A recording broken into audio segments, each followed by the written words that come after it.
having done Flash Gordon and Highlander, we're now going a bit niche, and we're now going a bit weird, and stay with us.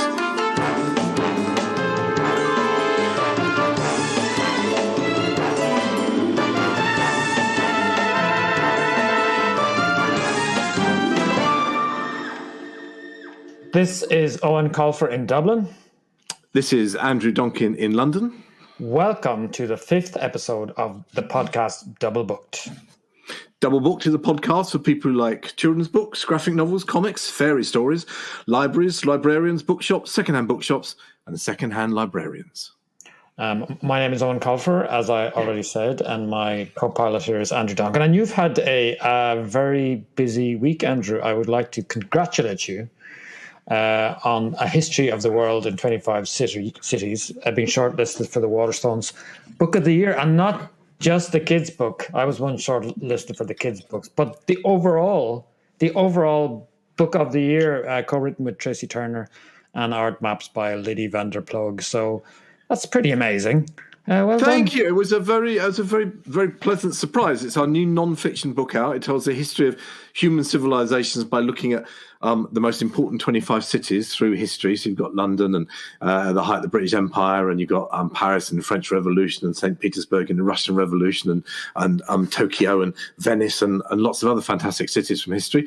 And suddenly we were on the Waterstones Book of the Year shortlist up against other full-time book writing authors like Sir Paul McCartney and Marcus Rashford, who, as we all know, spend their time behind typewriters, as you and I do, toiling away full-time on books. So a bit surreal to be up against those literary luminaries, but yeah, there we go. That's fantastic. I'm sorry, but I sounded so surprised earlier. I mean, I'm not surprised. Of course you would be.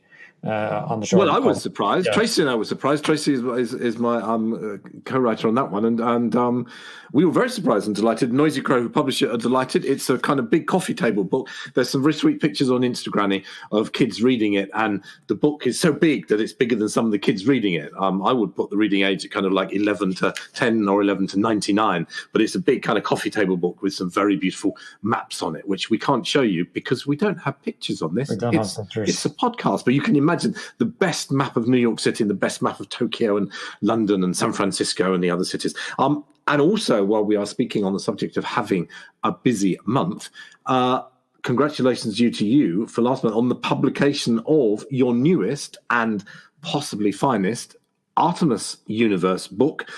Your third Foul Twins, The Foul Twins Get What They Deserve, has been published by HarperCollins. Congratulations. It's just come out and it's been shortlisted for absolutely nothing so far. So it's too new, that's why. I think it's a sure thing. It's going to be shortlisted for one of the best Foul Twins books of the year. It's definitely in the top three, I would say. I have a feeling in my water.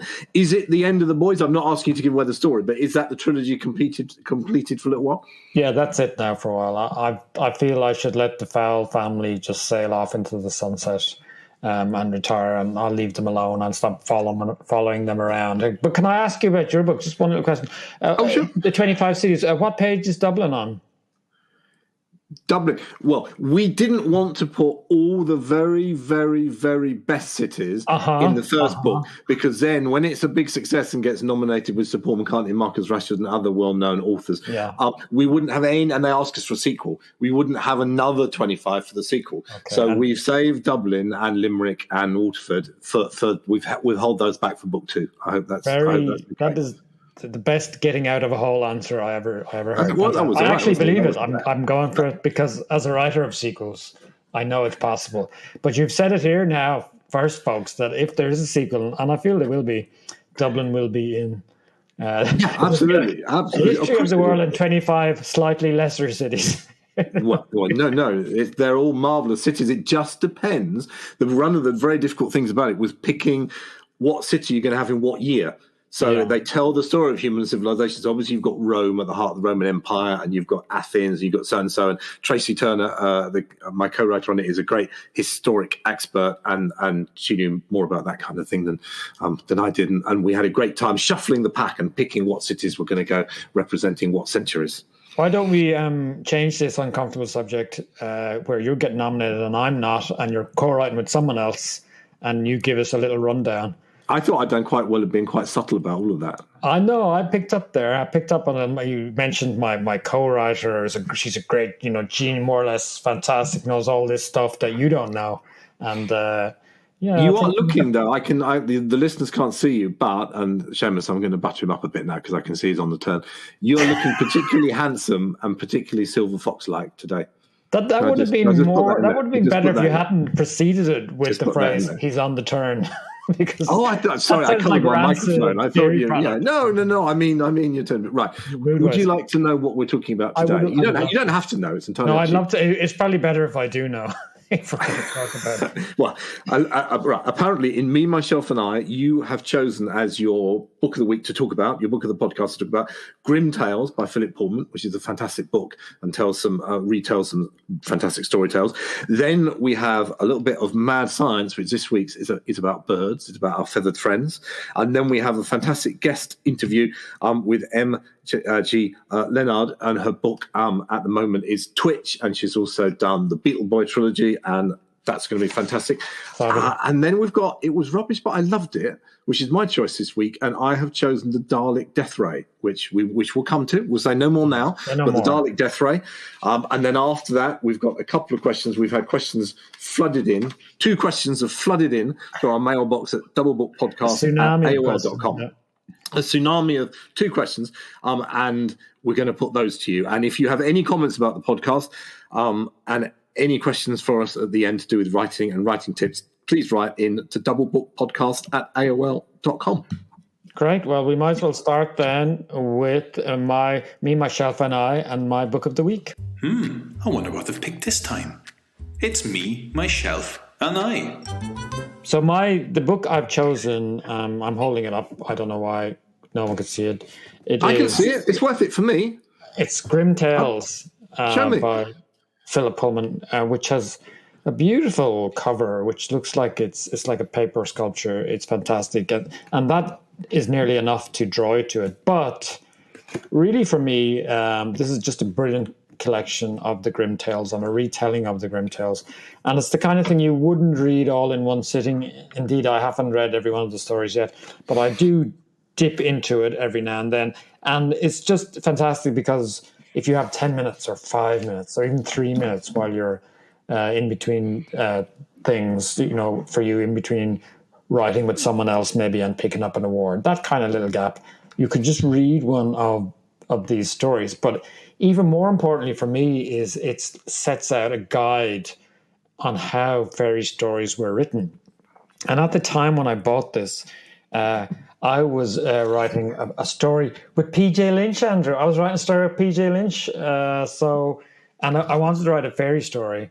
And I just felt it was getting too complicated, the story that I was writing. And I couldn't figure what was making it so complicated. And at the start of this book, there's kind of a guide to how fairy stories are composed and written and how they work.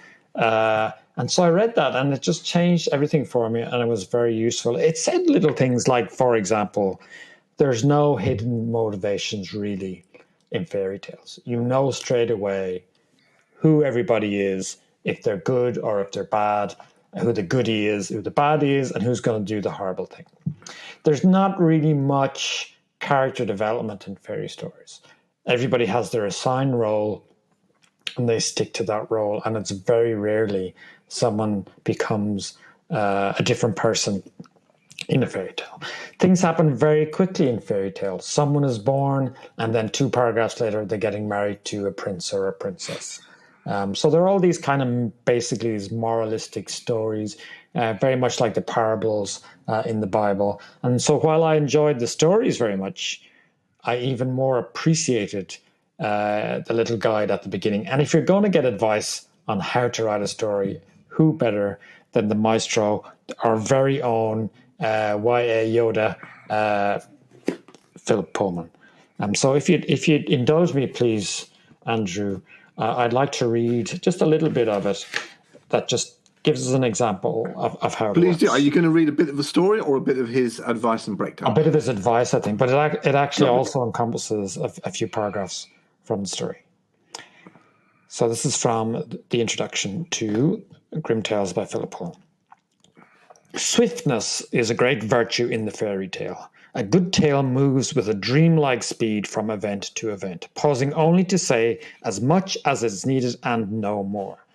The best tales are perfect examples of what do you need and what you don't. In Rudyard Kipling's image, fires that blaze brightly because of all the ashes have been raked out.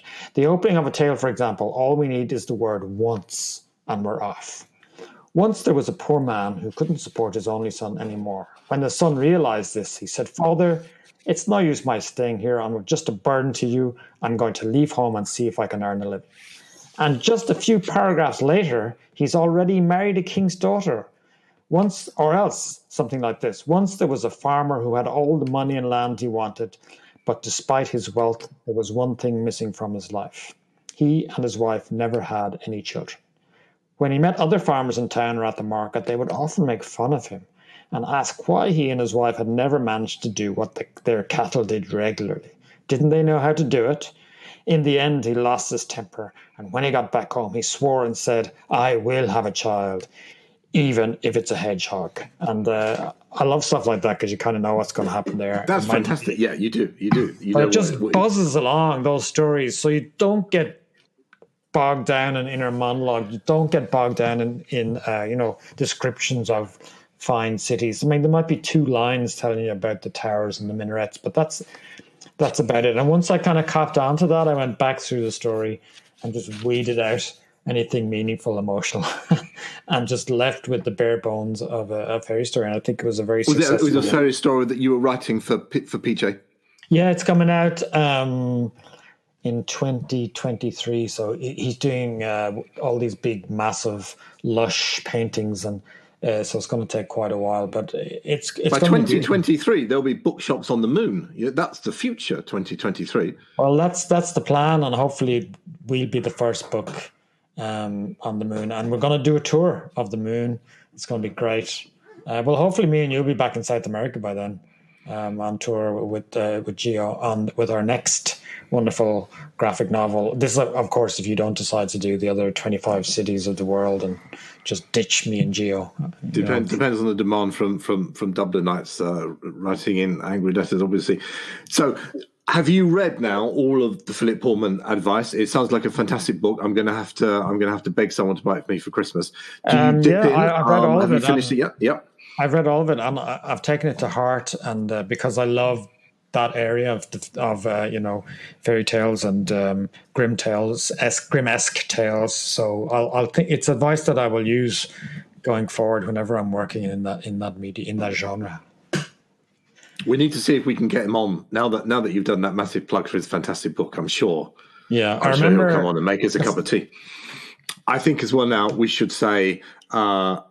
Give a medal of valor to our co-producer and sound engineer, Seamus, who I can see sitting in the other window. He has got a terrible cold, and he actually has COVID at the moment, and he's just there in a bucket of snot, wiping it away as you were speaking then with his microphone on mute. But he is recording this and editing this in the direst of circumstances for him. So we salute you, Seamus. We salute you, Seamus. We thank you for that.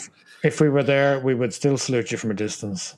But yeah, absolutely. Get well soon, and your lovely wife too. Get well soon.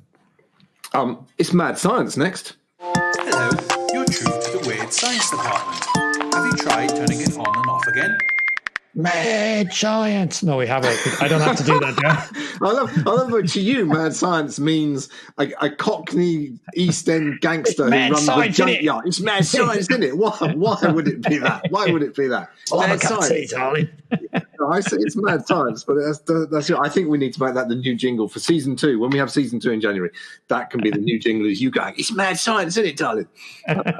which is not how science is. So today, because we've got MJ coming up next, who is a bug expert and a bird expert and a bit of a all-round nature expert. We've got MG coming out.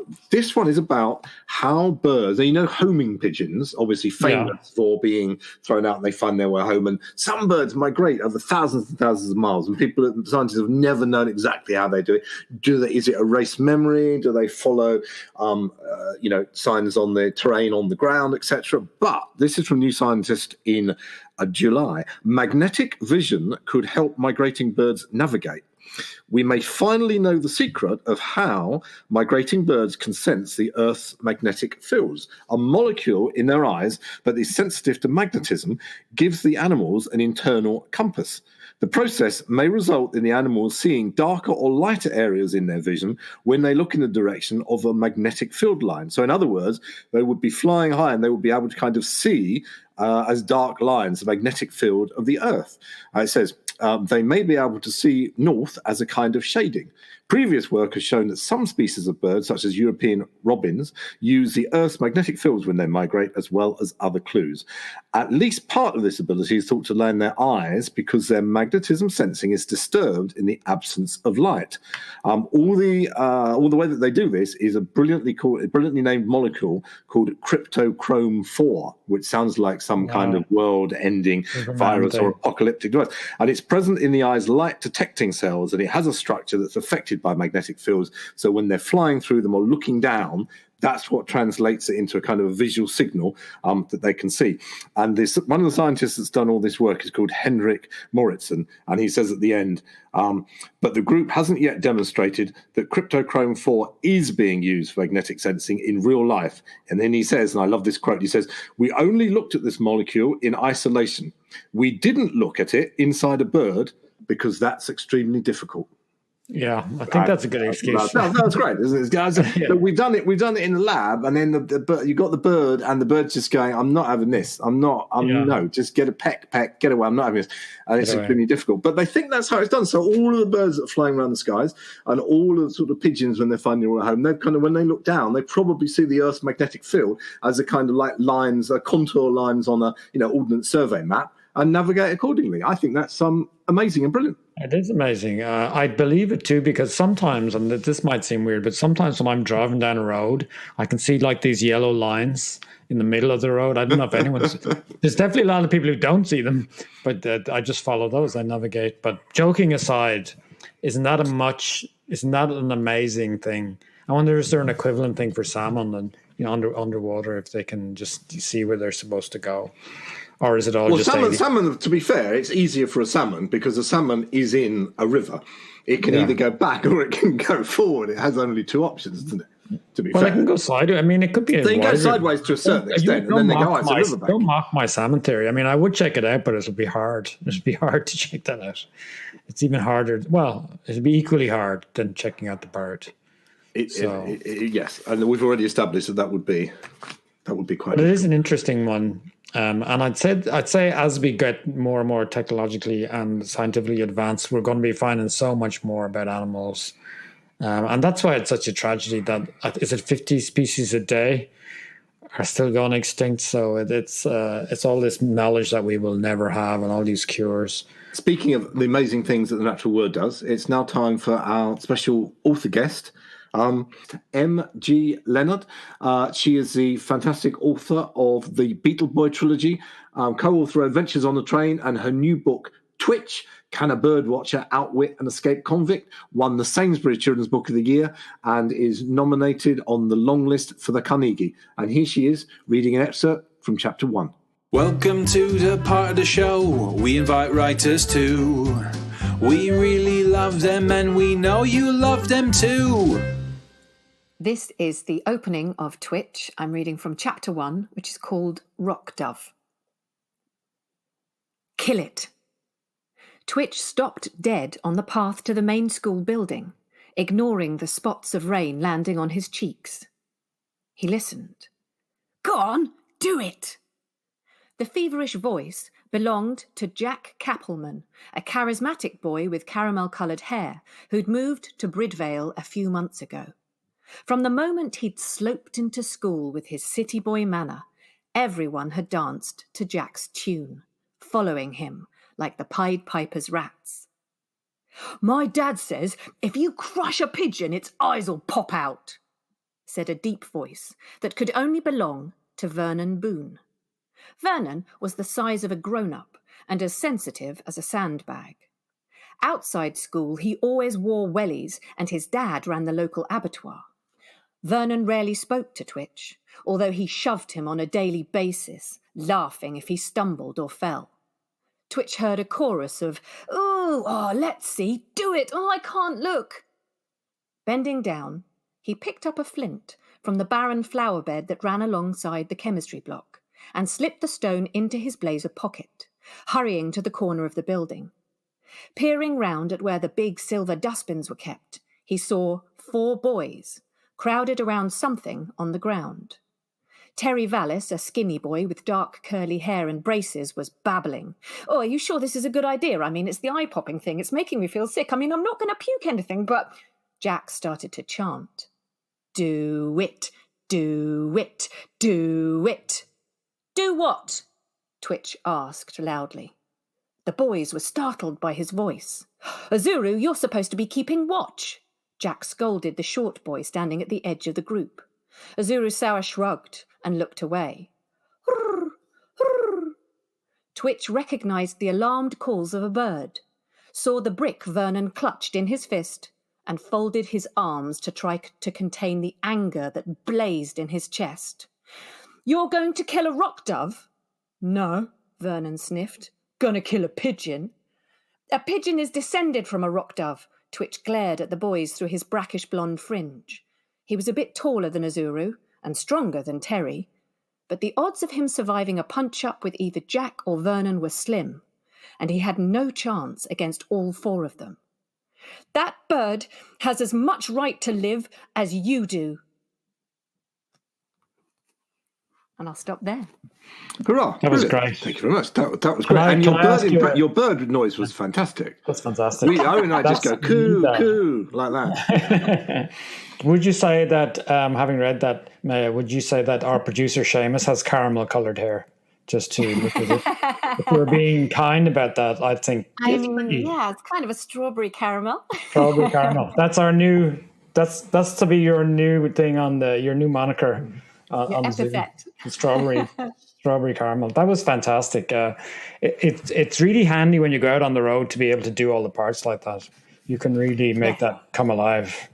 I record my audiobooks. So in the distant past, I trained as an actor. I thought I wanted to be an actor, and then I'm not very good at being told what to do. So when I got cast in things and people told me what to do, I didn't want to do it. So I love the kind of personification and the exploration and the making things up part of acting, but I just don't actually like the being told what to do and doing it over and over again for other people's pleasure bit of acting. So, yeah, that's like the whole definition of acting. It's like a director's dream. Yeah, I didn't realise that actually you can put all of that into making up stories, into writing. And when did you first realise that the stuff that you were writing was actually good? Because we all write for a long time and we just think we're scribblers. But when was there a moment when you thought, you know what, this is not so bad? No. So when I was in my 20s, I tried to write grown-up things. I had grand ideas of writing something terribly dramatic and literary or something like that, and I failed dramatically. It was unreadable, tosh. It was absolute nonsense, and it was awful. And it just makes me cringe to think of it now. And then I had the idea for Beetleboy long before I ever wrote a word of it, because I hit upon this interesting conundrum, which is that I genuinely believed as an adult that I knew what a beetle was. And then I discovered that the scientific name for beetles is Coleoptera, and Coleoptera literally means sheathed wings. And the descriptive name of a beetle is a creature that has 2 different pairs of wings.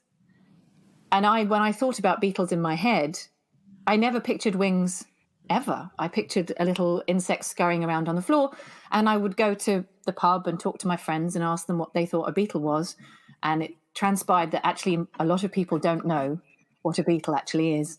And that's where the idea for the book came from. But I didn't attempt to write it for years. It became magnetized in my head, and suddenly all things beetles started to get attracted to me. And then eventually it was undeniable. And I was so in love with the subject matter that I felt that I had to up my game with my words to do the subject service, to do beetles a good service, to write a good story that supports a positive rhetoric about insects, because usually they're baddies or villainous or disgusting or dirty.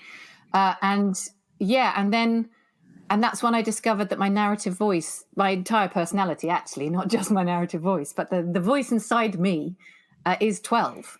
And that's why I can't really write grown-up stuff, because the things I find interesting or funny or charming or it's the things that 12-year-olds also you have much more fun being a children's author and an author of graphic novels and genre than writing stories about 45-year-old men / women having nervous breakdowns in Hampstead and doing all manner of serious stuff. Now, my 11-year-old son Fisher and I read the whole Beatleboy Trilogy during last year's lockdown, which we loved in the summer. As you know, you and I spoke about that. Was it always going to be a trilogy? Was it always going to be 3, or was it like we'll do the first one and see how it goes? How did you structure it? Yes, so when I set out to write Beatleboy, I'd never written a book before. It's the first book I'd ever written, so I really hadn't got a clue what I was doing.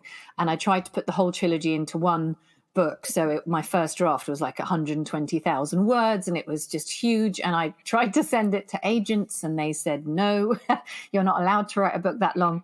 It has to be about 50,000 words if it's going to be a middle grade book. And I didn't even know what middle grade meant, or that there were categories. I really just wrote the whole thing. And that's when I started to think about the art form and the structure, and I broke it apart. And really, that's when I probably did a good draft. I think what I was sending out to begin with was terrible. That's when I really thought about the nuts and bolts of the story and what I was trying to do. But I hadn't really finished it. I got offered a publishing deal before I had an agent. It's one of those topsy-turvy stories, but Chicken House offered me a deal, but they only offered me for the first part of the story. And they wanted it a preempt. They didn't want it to go to anyone else. So I insisted that I have an agent. I got an agent within 24 hours, which was astonishing to me. I'd been trying to get one for years, and everyone had said no. It's strange how having 15% of a prepaid deal that's already arranged will speed up agents' responses. I just put that out there. If there are any agents listening to this in publishing, I can't think what it is about the 15% of a lot of money that appeals to them, but it just seems to work that way. I don't know why. Yeah, that's a bit like what first attracted you to millionaire Paul Daniels. Yeah, no, exactly. There's just all these sharks in the sea, and they just happen to be where the blood is. I don't know how it works. But yeah, so she said, "What do you want?" Because there's no. Sorry if anyone's listening and you think being a children's author makes you a millionaire. It really doesn't, and the advances are very modest and definitely not enough to live off. And I already had a great job that I loved at the National Theatre. So she said, "What do you want?" And I said, "Well, I don't want big money, because I know that's not something that comes with children's books. But what I would like is a firm commitment to publish all 3 books in the trilogy. I don't want to give up the first book only for people not to like it, and then I never get to complete the story." The notion of not completing the story was much more upsetting to me than the idea of money, not getting it or getting it. So that was the caveat to sign that preempt, was that they would publish all 3. I was completely aware that lots of people don't like insects, and writing a story that is entomologically accurate and researched and full of insects might be a very niche product. It might not have many fans. So I wanted a firm commitment to the whole trilogy. That's right. No, I think you just have to write what you believe in. There was a moment when we were talking we had just sold Illegal, and I remember Owen saying to me, "Oh, this is going to be great. We're doing it. Giovanni did fantastic artwork." And I said, yeah, I don't have any doubt that the end product will be really nice, but this is a subject matter that might appeal to 12 people. It might be, my mum, your mum, and 10 other people that will buy it. And we were just kind of like, we have to tell that story. That's the story we want to tell. Now, before we go on and talk about Twitch and talk about your process and stuff on original kind of standalone novels, I have to ask you about Adventures on the Train, but not your very successful Adventures on the Train series. But a couple of days ago, you had an extraordinary adventure on the train when you were giving a workshop to some kids on a hydrogen-powered train. This is all completely true. And you were absolutely gatecrashed by an unexpected special guest who turned out to be the Prime Minister of the United Kingdom. So how did that happen? What are you doing on a hydrogen train? Why have you got children kidnapped in a workshop? And what's the Prime Minister doing bursting through the doors? So I write a series with another author called Sam Sedgman, which is called Adventures on Trains. And our next book, our 5th book in the series, is called Sabotage on the Solar Express. And it's set in Australia. And always when we write our books, we're inspired by the countries and the places that the railways are from. And there is lots of really interesting things happening in Australia with the production of hydrogen. They've got some of the biggest solar farms in the world. All the clean fuel that people are investing in, a lot of it's in Australia. So we thought, wow, okay, we're going to set this book in Australia. Let's do a train of the future. Let's do something really futuristic, something that's really green. And so we constructed a fictional train called the Solar Express, which is powered by regenerative hydrogen fuel cells, which are currently only used by NASA in spaceships. But we were thinking, it'd be great if we could put one of those onto a train and have solar panels on the top and make a completely eco-friendly vehicle.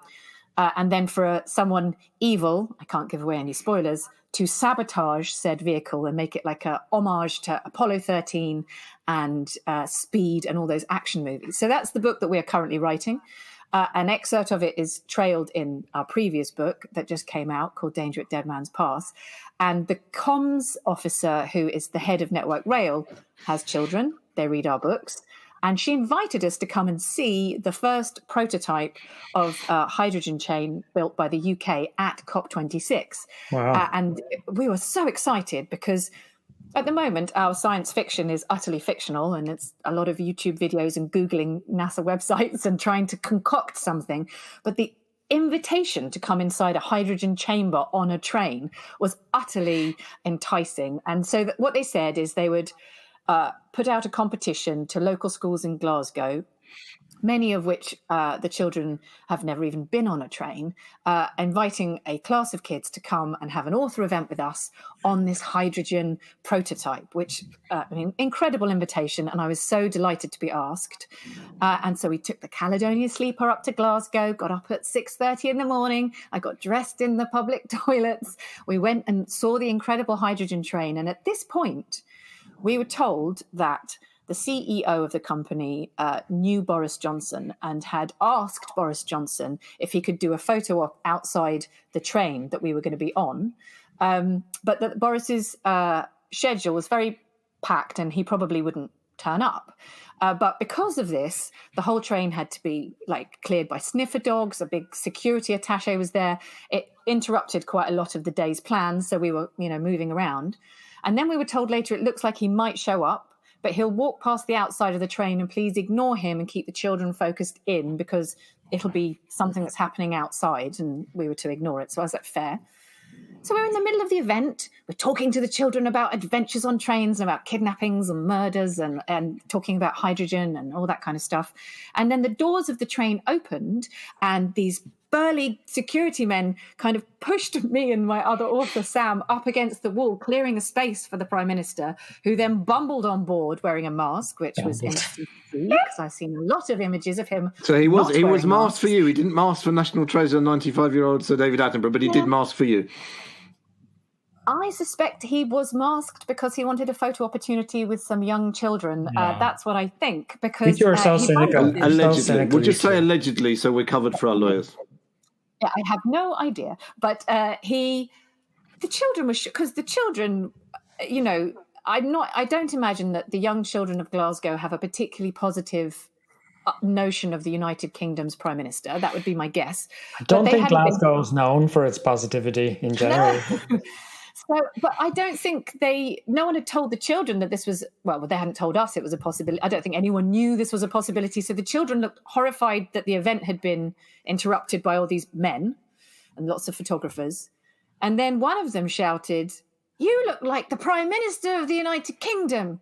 And Boris was, "Oh, yes, actually, yes, I am. I'm the Prime Minister." And then the faces they pulled, it was like someone had done a bad fart. It was hilarious. They were all like, it was a very strange scenario. And then he picked up our books and was like, "What's this? Is it any good?" And we were like, "There are books." And he was like, "Oh, well, marvellous. Are they doing well?" And we said, "Yes." And then he had his photo taken enough. He just turned around and walked off again. So it was It was the most surreal day, if I'm honest, to be on a train of the future with a lovely class of kids and then for it to be completely sabotaged by the Prime Minister of the United Kingdom because he wanted You didn't get the chance to ask him and discuss ecological policy with him in that moment.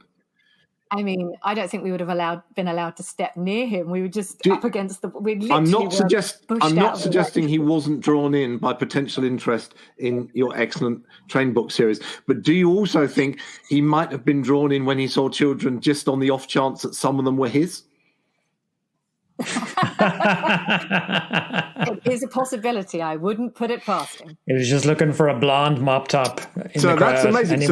Must have made an already crazy trip to be on a hydrogen train and hop and everything. Just a bizarre, surreal cherry on top of a lovely day. I mean, it was an incredible day. Arriving by sleeper, the Caledonia sleeper, was a dream come true anyway. But for me, the thing that was incredible, the woman who designed the hydrogen train, and it was a woman, she's an amazing engineer called Helen Simpson, she took us through the hydrogen chamber, telling us exactly what they'd done and how it worked. And then we got to ride on the train on a loop around Glasgow.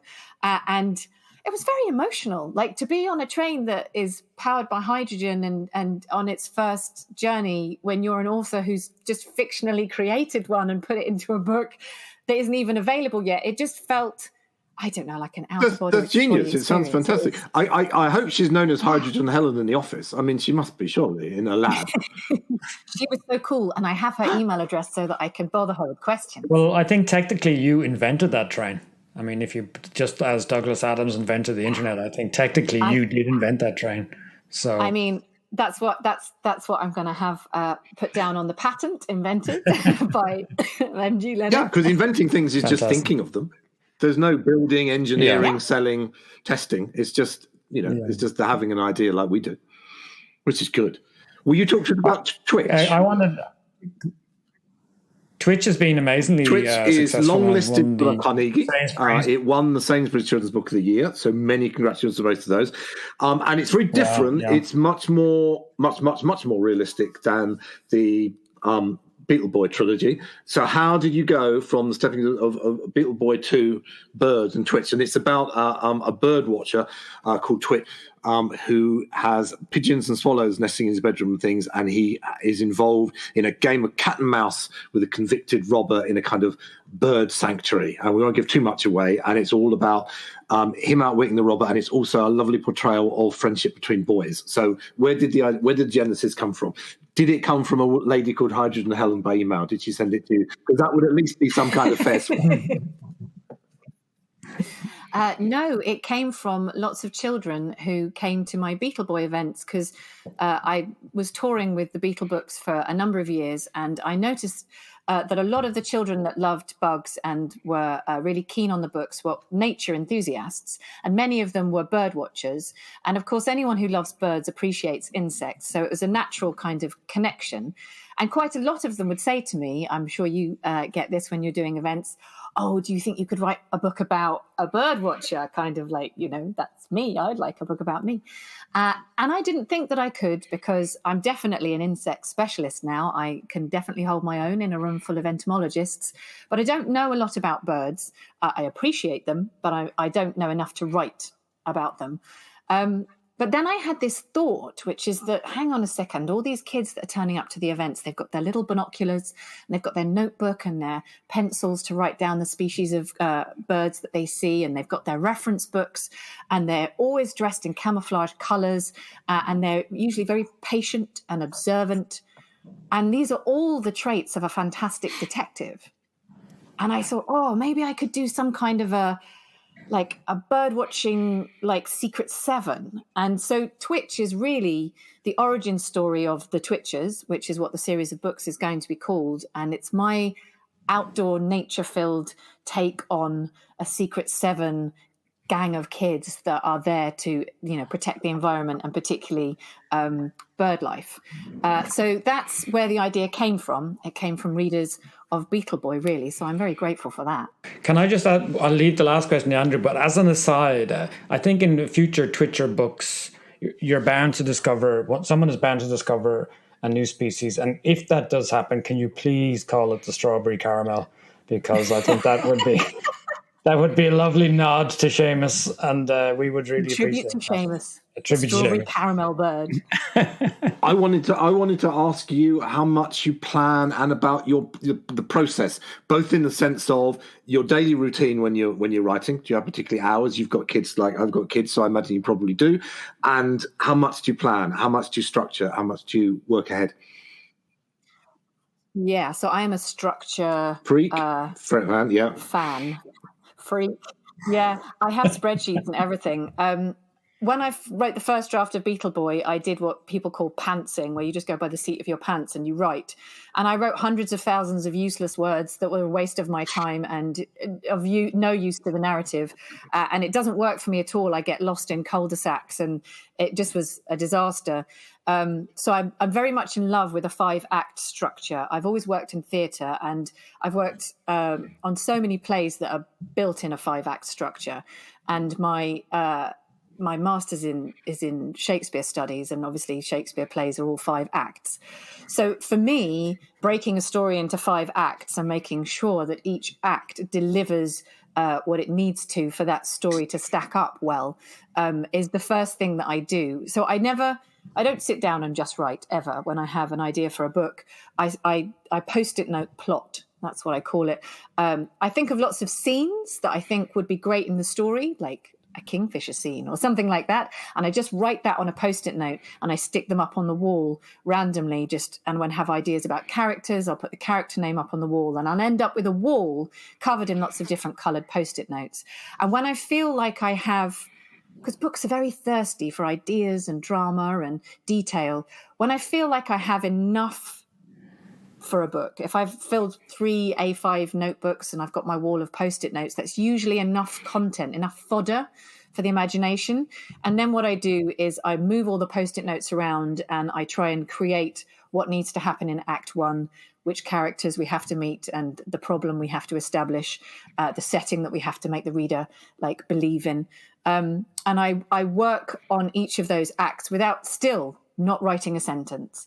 And only when I know the shape of the whole story and I know exactly how it's going to end and I've got that all on a wall, then I will write what I call my draft 0, which is my pass through the book, where I'll be like, they go into a room and something exciting happens here, don't know what it is yet, and then carry on. So I've got a really rubbish version of the text, but it's structural enough that I can see that I have to move scenes, or that the Act 1 is too heavy and it's slow, and I can move things around.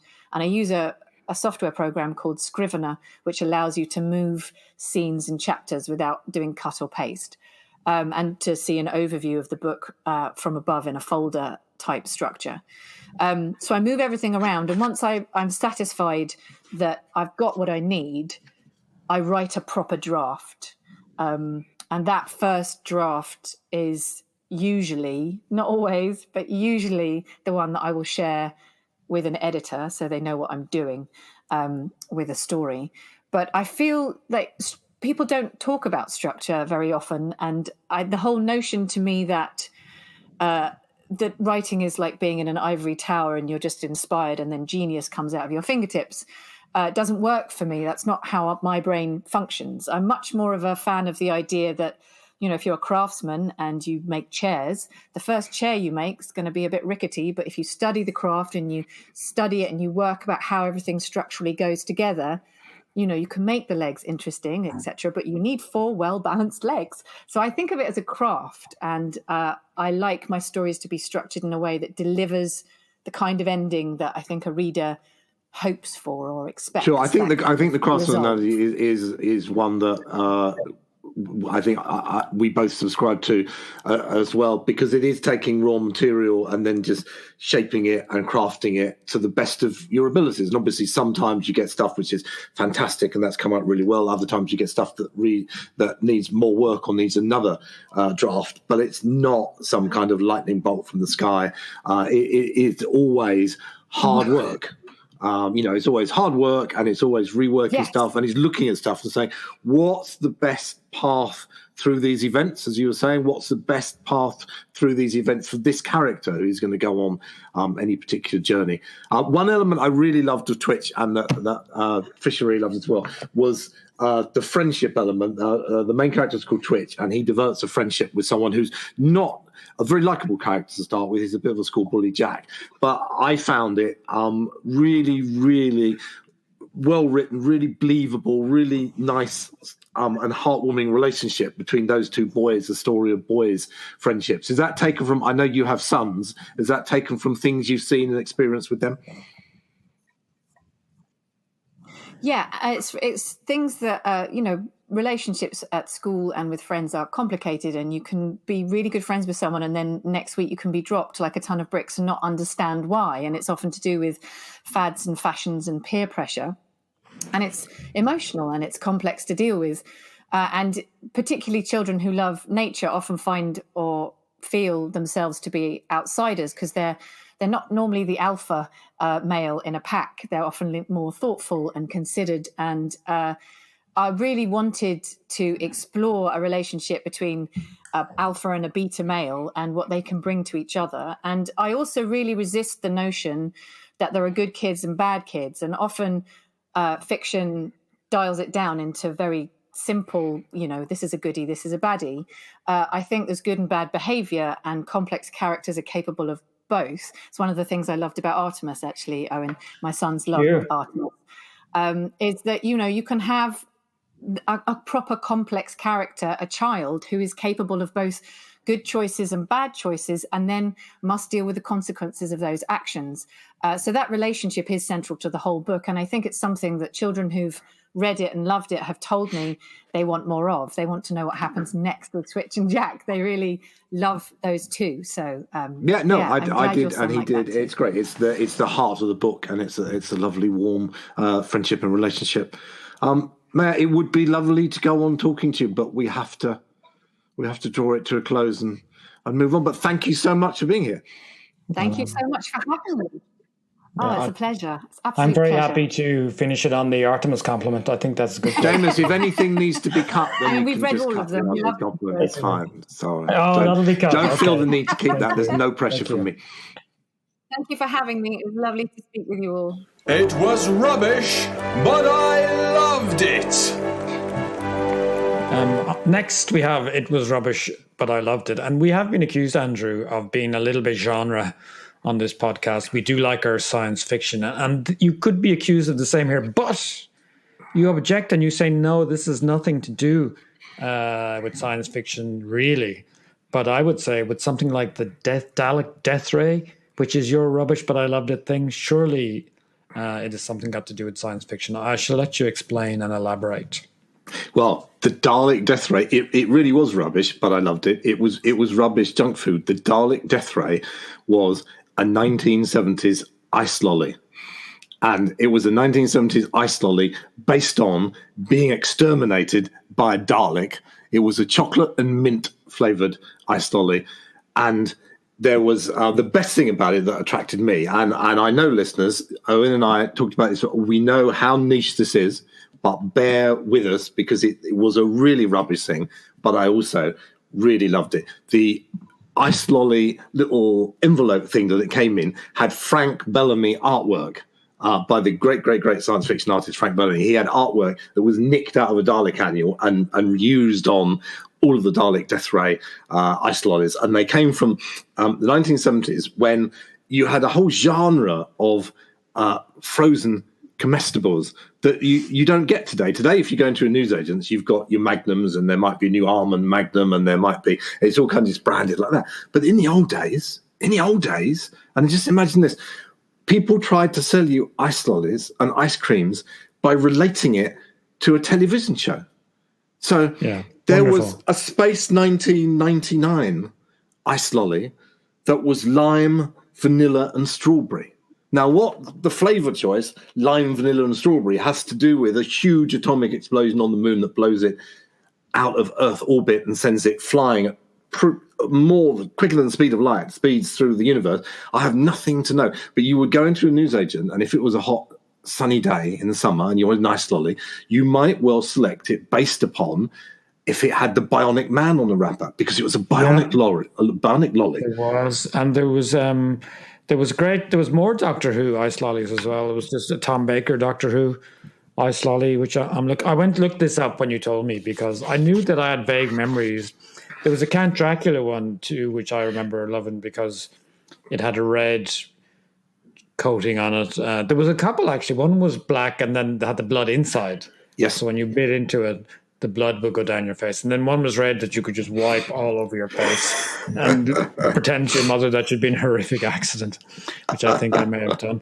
But when I went searching, then there's book. Australia were mad. If there's any Australians listening, Australians were mad for the themed ice cream, and there was a company called Poles, which was, I suppose, like their walls, and they loved their Buck Rogers. They loved the Buck Rogers. And do you remember, Andrew? Do you remember the double stickers, like 2 sticks, 1 lolly, and you bought it with your pal, and you just broke them apart?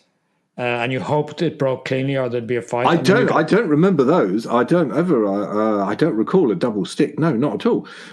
Did you have those in Ireland? Was that an Australian island? We're very culturally. We had them in Dublin actually, which apparently is one of the world's 50 greatest cities. I'm not sure. It could be. It depends. Now with this fact added on, almost certainly yes. And they had a Return of the Jedi one and a Star Wars one. And again, you're looking at the colors and you're trying to find what is this why does that connect to Darth Vader? Well, I was going to ask you this pop quiz, but okay. you've clearly looked it up, and I admire the fact that you've taken the niche idea of a 1970s Dalek ice lolly and gone, no, Andrew, that's much too mainstream. I'm going to look up ice lollies with 2 sticks in Australia, because I think we need to go a little bit more niche on this subject. Otherwise, it's just too broad, and everyone gets. Can I just tell the listeners that this is Andrew's way of scolding me? That I'm being scolded now. No, it's genius that you. It didn't occur to me to look. Previously, I've been scolded for doing no research and that's never not true. showing up on the day.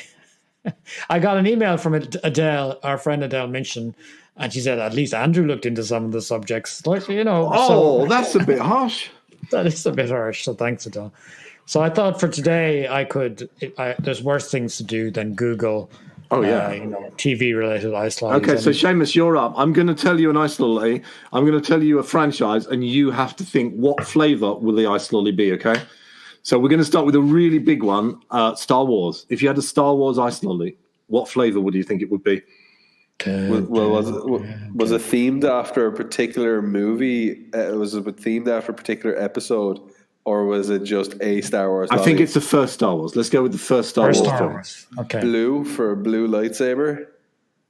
Well, I think they might have been thinking about Chewbacca. I don't know. The answer was it was chocolate ice, chocolate coating, and it had sugar balls. So I don't know if they were thinking of Chewbacca or what they were thinking of. There were a couple of Star Wars ones. Yeah. There's the one here, Return of the Jedi, and guess what the main ingredient was? It had to be Ewok. Is it Ewok? No, it's Jedi jelly. Jedi jelly. I suspect that's just jelly. I suspect. I like the fact that the first time I'm dragged onto the podcast is because I'm qualified to talk about ice lollies. Finally, we're in your wheelhouse now. Finally, we're in my wheelhouse. It only took COVID and the want of an ice lolly. Yeah, and this is a huge mistake. Everyone is going to love Seamus now. We'll be ousted. They're going to go, poor Seamus, he's got COVID, and those two elephants making fun of him, and he's going to get all the likes. And he's going to get all the letters. I can. And he's not going to cut this because he is like. It's him. No, it's a guarantee of he's not going to cut this. Anyway, when you get a chance after the podcast, let's find a time machine and go get me one of those ice lollies. Yeah, no, they sound good as well. So you had some of them made sense. My favorite one was Bing Crosby ice cream, and it's not a lolly. But oh my god, Bing Crosby ice cream. I don't know why you would have that. I'm trying to find what flavor it was here. It doesn't say on the thing. It's just a picture of Bing Crosby and some stars around him, and he's pledged quality himself. So Fair enough. Some of them did make sense, Seamus. Banana Man, the Banana Man I started was banana and toffee. That makes sense. Yeah, well, yeah. And something called a fizz bang That sounds lovely, actually. had a fizzy centre with lemon and lime. So some of them did kind of like make sense. But some of them were just kind of like mad. King Kong was banana and toffee as well. And Merlin's brew was minty chocolate. And you have to think that minty these are not around today because the amount of E numbers and made-up chemical flavourings in all of these must have been absolutely off of the chart, which is why they were rubbish. They were junk food rubbish, but we loved them.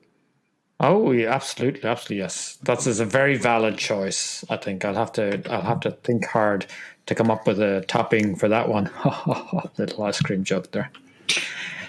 That's why I make the big bucks. Jokes like that. I think we should move very, very, very swiftly on. Very swiftly. All right. Our next section is Agony Owen. Thank you for your question. Agony Owen will be with you shortly. I have two letters this week. Two questions that flooded in. So the first one is from. The first question is from Samantha of Norfolk, and Samantha says, "I've been a writer for 10 years." And unfortunately, I've developed some pains to go with it. How do you face the daily pains of being a writer, shoulders and wrists, especially when you have deadlines and the idea of taking a break goes against everything I am, she says. I don't think you should be developing pains really after. I mean, I have some neck pain now, but I got exercises to try and deal with it. But I've been at it 35 years, so I think 10 years seems very, very early. When she says I've been writing for 10 years, maybe she means non-stop. It's like a continuous... Yeah, like a continuous charity. Well, I don't think we're that kind of expert in that, like the actual physical act of writing. I think it's more, writing tips. So I would definitely go and see a chiropractor or something about that, because it sounds you shouldn't be getting that kind of pain that you're actually thinking of stopping. So I would go and see a chiropractor about that. For myself, I have had some neck pain, and so I've had treatment for that over the years. But there are some very effective treatments you can get. And also, if you're suffering hand pain, your keyboard should not be flat on the desk. You can get a kind of wedge-shaped thing, wedges to put your keyboard on now that will elevate it to about 45 degrees. And that is much better for your hand position, because your hands are not supposed to be flat and pointing straight ahead. They're supposed to be elevated and pointing slightly at each other. So you can get an ergonomic keyboard and a keyboard wedge, and that should really alleviate it. And I have the wedge. It folds up so I can take it. Not a wedgie. That's a different thing, Andrew. So stop your giggling. I'm so sorry. I'm so sorry. Seamus is young. A wedgie does not help you elevate your keyboard, as far as I know. I should try it though. But I have one of these collapsible wedgies. That you can take anywhere. You can take your wedgie with you anywhere. No, you can. This is a true thing, Andrew. Be serious. I'm trying to give out serious medical advice. Is that advisable? That serious medical advice to do with wedges? I'm not sure. You're kind of ruining it. I'm trying to go serious. So there are my two pieces of advice. I would say get a wedge and get a ergonomic keyboard, and also your eye line. You have to be very careful with your eye line that it's straight ahead. So if you're looking down at your screen or up at your screen, that's really going to contribute to your neck pain. So maybe you could you really need to Google it. I wouldn't trust me, and I certainly wouldn't trust Andrew or Seamus. So you need to go and look into it yourself. But that's what worked for me. That's all I'm saying. Good. I would just add to that regular breaks. Don't sit still for 3 hours writing. Have a regular break every 45 minutes. Even if you get up and just walk around for 3 minutes, have a regular break and kind of stretch off. That will also help refill your writing well. Don't be coming in here all helpful now at the end when you've been just like messing the whole time, and then come in at the end and say something really nice and sincere like that. Well, it was sincere and probably more helpful than advice on wedges during writing. That is true. That is true. I knew as soon as the wedge came out of my mouth that I said, "Oh, I've opened the door now. I put a nice little wedge in that door." Yeah. So, yeah. Oh, dear. It's only taken us 50 minutes to go from the high art of Philip Pullman and story structure to cheap jokes about wedges. So that's... do you know, actually, do you know, and here's a question for both of you on this subject. I was told this, and I'm sure I've told you. I was told this by a kid I was doing a reading, I think it was in the States, and I was telling a story about how I had gotten one of the aforementioned wedgies as a child in school. And he said, "You know what's worse than a wedgie?" And I said, "No." And he said, "An atomic wedgie." Now, do you know what an atomic wedgie is? Is it orange and strawberry flavour? Is it an ice lolly from the 1970s? It's nothing to do. It's an atomic wedgie with a joke on the stick. Nice callback. No, there's no stick involved. An atomic wedgie is when some really nasty person comes up behind a child and he yanks the underpants band so high up that they can then hook it over their forehead. That's not true. No one can survive that. No, it's true. If your underpants is old, it's lost its elasticity a bit. It's and then the kid is walking around like this, and when they take the thing off, he has Calvin Klein imprinted on his head backwards. I don't know, but that's an atomic wedgie, and apparently that is possible. Photographs will be accepted at the web. Yeah, if you have experience, if you readers have been traumatized and experienced an atomic wedgie, then write in and send us ideally a picture of it. Ideally with an ice cream from the 1970s, but we will accept pictures just of the atomic wedgie. Yeah, no videos though, please. It'd be too. No, yeah, no videos. We haven't got the bandwidth for that. No. So let's. I feel exhausted now. I've got another question here now, but you made me giggle so much. I feel exhausted now. But I will read you the second question. But you need to behave. Okay, this is from Shay from Brisbane, and they say, "How do you switch off? How do you stop writing from consuming every part of your life?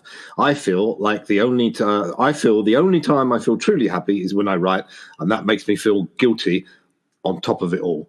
So how do you, because we writers are always thinking, we're always looking for ideas to nick, and we're always looking for ideas and so on. So I'm not very good at turning off. I am usually on alert because you get emails from me or a text from me at odd times. When I get an idea, I'll just text you or email you. So how do you? We're not the best people to ask about this. No, we're not. We're mostly wired like children, 24 hours a day. So we have no advice on this question at all, do we? We have no control. I think we're the only time we get to not write, really, I suppose, or it's when we're doing something like this. So, and because this is a writing-related activity, I don't feel guilty about it. So when I'm going on tour and I'm working and I'm meeting kids and traveling, that's kind of related to my writing, so I don't feel bad. But I do feel. I mean, I'm able to watch a bit of Netflix in the evenings. That's okay, but.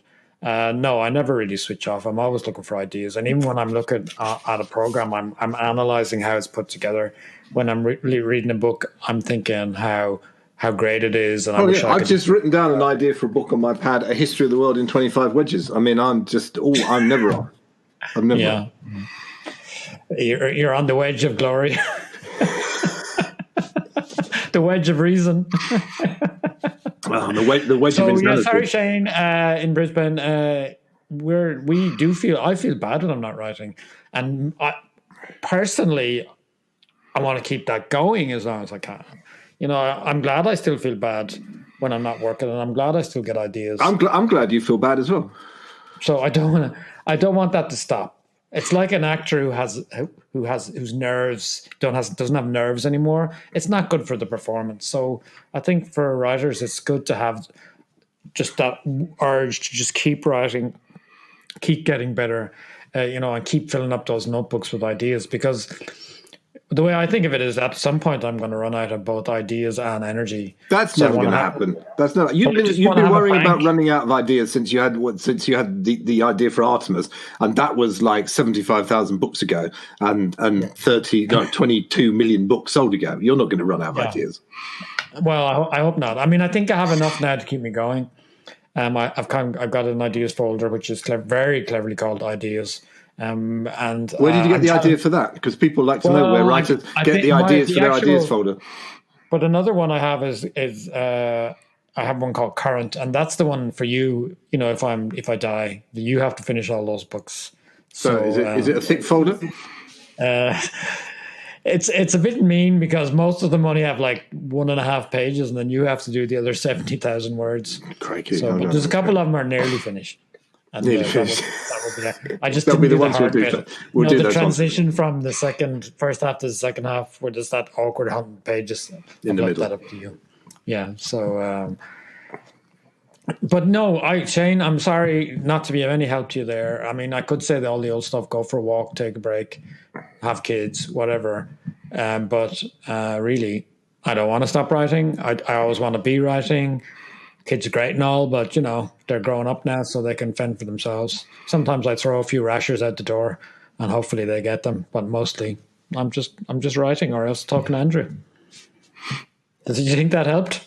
I think that's encouragement. I think that's good advice to Samantha, and I think that's good advice to Shay as well. So that concludes it. And if you have questions, possibly more about writing and more about stories or about storytelling or about how books are put together, or questions about publishing or the publishing industry, then we would be delighted if you would write in on the email to doublebookedpodcast@aol.com, and yours will be featured in a future Double Booked. So please and any send your questions about wedges will rise straight to the top of the pile. Obviously, that's the key word.